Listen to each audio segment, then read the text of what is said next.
Hey there, sovereignty seekers and sovereignty not readers. It's Tuesday. Let's talk tarot because, as you may know, tarot is an important part of my intuitive magic. It's part of my way of knowing. In chapter 12 of the Sovereignty Knot, I offer you something called the Sovereignty Spread that helps you really evaluate and dance with all the ways in which you are or are not standing sovereign in your own life. And specifically today, as we always do, I want to dive into a particular card. I want to think about the High Priestess. She is an aspirational being for me. She long since has. And it's only now, perhaps on the other side of having written a book, on the other side of 40, on the other side of understanding what it really means to want to know and practice magic, that I truly have come to understand who the High Priestess is for me and who she might be for you. Today I'm working with the Light Seers Tarot by Chris Ann. It's the tarot deck that I use for my own readings. I use a Celtic wisdom deck when I do readings for others, but this one right now has been where I needed to be.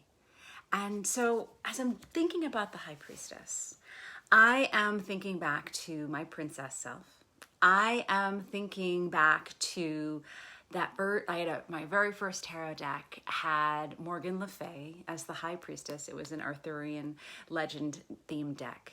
And I wanted nothing more than to be that mysterious, magical woman who was there drawing down the moon and looked like she was in some sort of intensely amazing trance.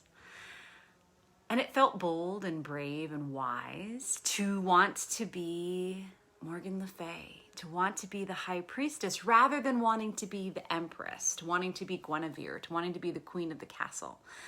It felt right, and it felt like the right amount of adventurousness for me at the time. And then as time went on, I came to understand that the High Priestess is powerful, but in a very different way than our world generally respects and understands. Because of course we live in a patriarchy, we live in a world where the masculine is so valued. The High Priestess's, hey Dawn, good to have you here. The High Priestess's companion, or maybe double, would be the magician. And he's much more of that active force of making things happen in the world, right? He's drawing down that power, sending it to the earth and instantly manifesting it. The High Priestess is much quieter. She's calling on the moon. She's really communing with those unseen tides. And there's a lot happening underneath the surface. There is a deep amount of wisdom and awareness that are deeply powerful, yes, but they're not valued in our world necessarily. And so being the priestess, the High Priestess, can be very lonely. It can offer you rewards that don't look a heck of a lot like worldly success. And I started to understand that the older I got, when I moved through those princess years, which were so much about adventuring and often saying I wasn't afraid to be alone and take my own path, until I grew a little older and realized that there was something attractive about being queen, that I really was looking for companionship and security, that I fell for this modern deal that says you go to school, you get a job, you get married, you get a mortgage, you get a family, and you rinse, wash, repeat for as long as you can possibly stand it, right? That's been such the vision of white middle class America. I very much bought in. And the High Priestess fell away from me in so many ways. It was the stuff of fiction and the stuff of dreams. But I feel her calling me back. And yes, that's a luxury, that's a privilege to be able to say I am in this space of relative safety and comfort in which I can say a lot of my needs are covered. I can go back and be with my priestess self. I can find her now as the wise woman, understanding all that she has, all of her power, and all that she doesn't have in terms of recognition and that sense of external respect. When you write a book as a high priestess, when you put all of your thoughts and dreams into the world and you launch it forth and say, here's a cauldron full of ideas and possibilities, you don't know what's going to happen. It's often unseen successes, things that are happening beneath the surface. It's different than putting it out as a magician that says, poof, I'm going to have a big badass marketing plan and I'm going to, get out in the world and be so incredibly active. That's also good. It's a way of doing it.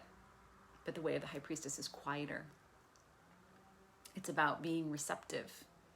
It's about trusting that when you hold the space in alignment with the elements, in alignment with your own tides, emotions, abilities, situation, then that's how magic happens too. This word high priestess is one that I'm coming round to, or just priestess in general.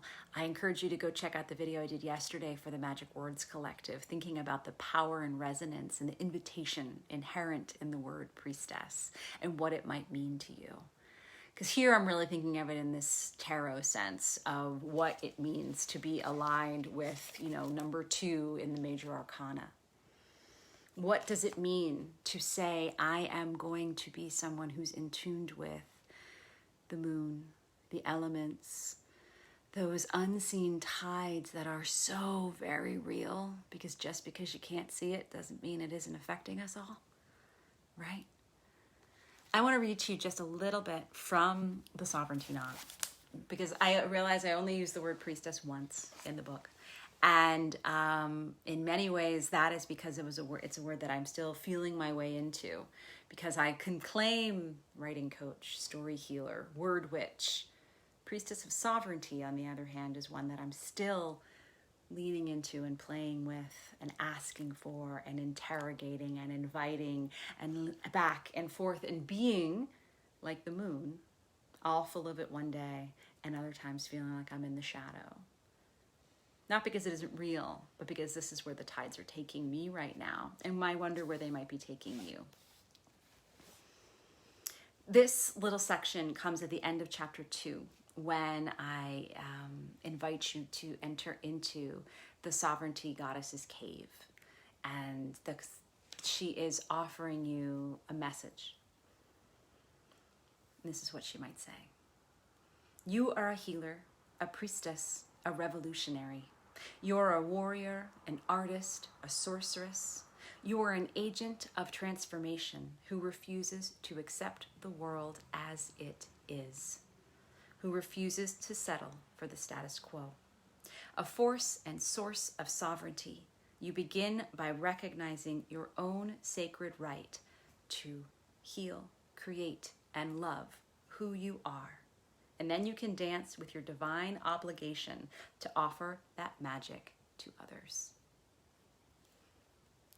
Healer, priestess, revolutionary. What does it feel to hold that priestess title in particular? What does it feel to close your eyes and to commune with that which is greater than us, the greater reality, to commune with nature and all of its flow? To say it's okay if I step outside of civilization, of the established way things are, and I find a new way of knowing, and I practice a sort of radical trust that I am doing powerful work by holding space, by holding the container, by being with all that is, by tapping into that wise woman inside me. I'd love to hear about your relationship with the high priestess, with the priestess in yourself, with that movement, princess, queen to wise woman. What does it mean for you to be a healer, a priestess, a revolutionary, an artist, a mother, a sorceress? Which identity is bubbling through for you right now? How are you expressing your sovereignty? These are always the questions that we ask when we are moving around the Sovereignty Knot together. Until next week, when we'll pull another card, I invite you to be sovereign everywhere. If you haven't gotten a copy of the book, please visit my website, marisagowdy.com. Books available at Amazon or wherever you love to buy books. I appreciate your reviews, your shares, your comments. And again, be sovereign everywhere.